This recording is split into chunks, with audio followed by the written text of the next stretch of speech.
Who is this lady right here? TikTok, I need your help. I love her. And it seems like there's a lack of diversity here today. That it's mostly people who look like you and I. And I just This is not for black people, for people of color to get out on the street. They're at risk when they do that. If anybody's going to get arrested here, it's going to be a black person. It is not safe for them, and they don't need to participate. We need to walk in their name.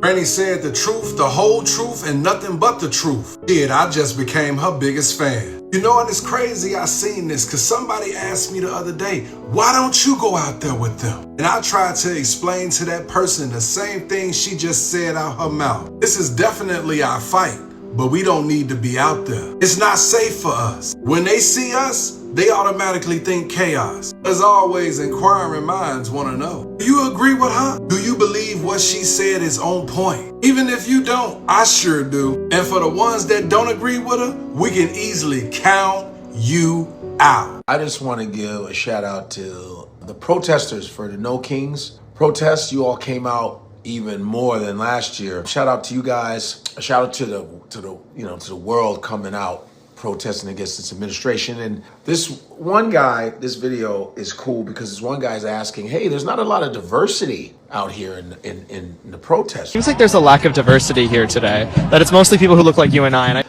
she goes, It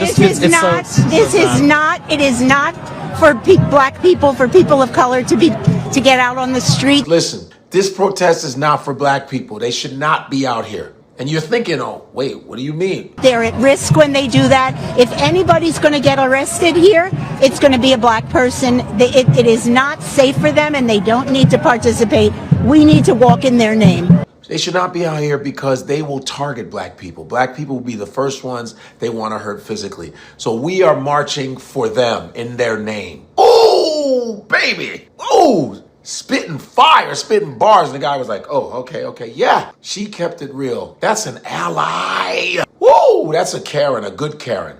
In fact, I want to say not Karen, Karen. That's Karen, that's Carin apostrophe. She's caring for black people. She even said it like, nope, because if black folks, we've been doing a good job staying out of the protests. Yes, because they be the first to beat our. You know that, right? So everybody as a whole, I don't care, African, Caribbean, Black American, we stay the hell out of them streets. Stay safe. We have to. Hibernation. We've done enough singing and marching, and it didn't work. So good job, and thank you, Karen, for caring. I keep seeing people ask what's happening after the No Kings protest. Nothing. Nothing at all. It's all performative, y'all. Did y'all not see the No Kings written out in the sand? Did y'all not see all the colorful, pretty poster boards? The only people that's going to be affected by this in the long run, or even now, is black people. Still, yeah. Still black people. Yeah. White people still get to go back to their little boxes after this little show that they're putting on, pretending to be allies to everyone. So cool. So trendy. Then they're going to go back to doing what they was on. Like, they don't have to watch out for people trying to unalive them. What? They have their privilege to lean on. What? We're white at the end of the day. Like, and I know there's going to be some white people. Oh, that's not true. Okay, prove me wrong. So at the No Kings protest, something unusual happened. Some white protesters were telling black people, don't come out. This one is not for you. We'll work this for you. And the reason, they said, when protests go left, it's usually the black people who gets arrested, targeted, or even hurt. Now pause. That sounds really supportive on the service, but is it? So if you haven't seen it, the No Kings protest is about pushing back against power control and what people feel like it's rising authoritarian behavior. But in the middle of that, the racial dynamic showed up. Some white protesters were basically saying, let us take the risk. The system treats us differently. We'll use that privilege. And I'm not gonna lie, That statement hits in two very different ways depending on how you look at it. So, on one side, you can see the logic because historically, and even right now, black people protesting don't get treated the same. We've seen it over and over again: heavier policies, faster arrests, harsh charges, and less benefit of doubt. So when someone says we'll stand in front because we are less likely to be harmed.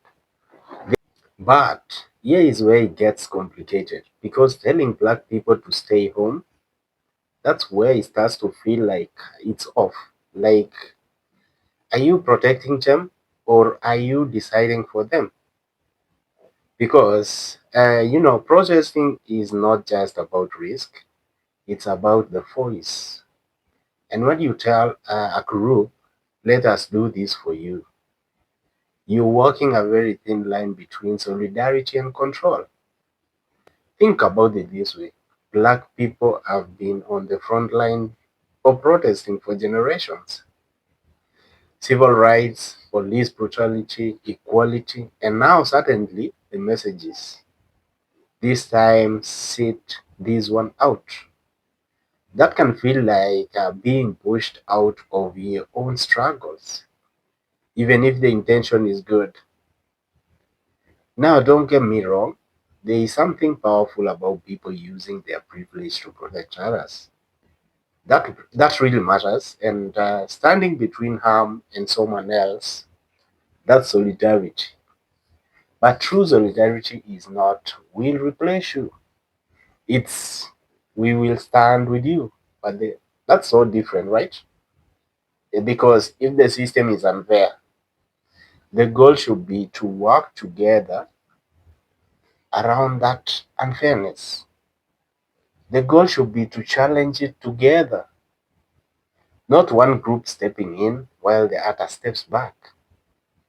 I hope you get what I'm saying. Because at the end of the day, this situation exposes something deeper.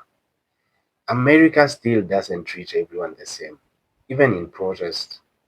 And the fact that people are even having this conversation about who is safer to speak out tells you everything you need to know. So, yeah, intentions might be good, but the real question is, are we building unity or quietly reinforcing the same divide that we are claiming to fight? That's a conversation. If you agree, disagree, or see it differently, drop your thoughts in the comment section. Bye.